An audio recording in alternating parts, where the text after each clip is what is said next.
Africa is doing in the conversation around climate change. Kapod wantiere weche mag rito kor lwasi kata rito alwora en seche ma irito romo mar pinje Afrika mabiro timore e buore Nairobi ka e wi lokruok mar chal kor lwasi. Rowere jiwo mondo ti kod thuolo magin godo mar nyiso gigo magitimo e gayo lokruok mar chal kor lwasi. Rowere nyiso siso magin godo e romono ka girito nyiso riekni kod lony magin godo mabiro konyo e bero chal mar kor lwasi. Joso duor noloso gimo kuom rowere go e yo machal kama. E romo mar pinje Afrika ewi lokruok chal mar kor lwasi machakore ayanga chieng' wuok tich tarik 4 dwe ni, rowere nigi thuolo makende mar nyiso gigo magiloso mabiro konyo e gayo midhiero mikelo kod lokruok chal mar kor lwasi. Polina Kinyi, ma en achiel kuom rowere mantie riwruok mar Africa Youth Climate Assembly, wacho ni rowere mathoth osewuok oko mar nyiso lony margi e bero kor lwasi, ka romono en thuolo makende ma rowere nyalo nyiso godo riekni magin godo. Rowere obiro gi innovations magin go magi konyo go take climate action I gwenge gi tak mora mora magi ae.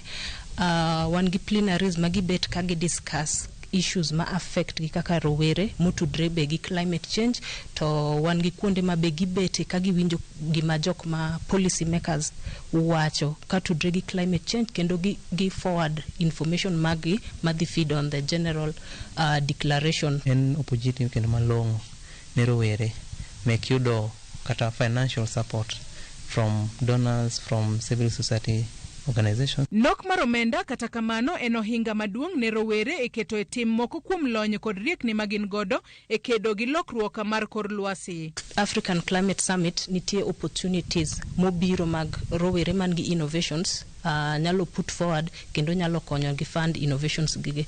Wan gi donor speed dating manyalo konyo rowere loso gi jok manyalo fund initiatives gigi kendo giyud pesa.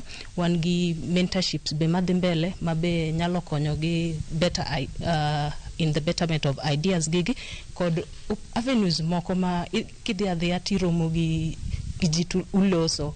Rowere podi jiwo mondo ket sinani kendo ochuog thuolo mag tije e riekni magin godo e kinde ma bende gi bero alwora magin tiere. Ka wan e joma ng'eny ahinya Kenya ka e population, wan gi ting' maduong' mar make sure ni wapidho yiende, make sure ni wang'eyo ni to gin weche machal nade ma onego beni time kor miere.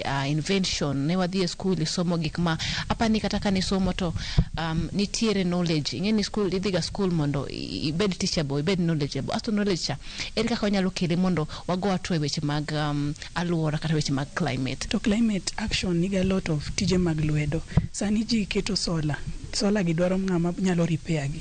Sani nitiere ng'ama nyalo keto sola no, ng'ama nyalo pidho yien, ng'ama nyalo loso biodigester. Tije gi te dwaro jo lwedo. To sani iyudo ne ji mang'eny osomo e wach management, gik ma ng'ato nyaka dhi e school isom book. Koro kidwa manyo ng'ato dala kata dala madwa loso ni sola ni mokethore tek mondo iyudi. To kini wang'e maber ni mano tich tayari.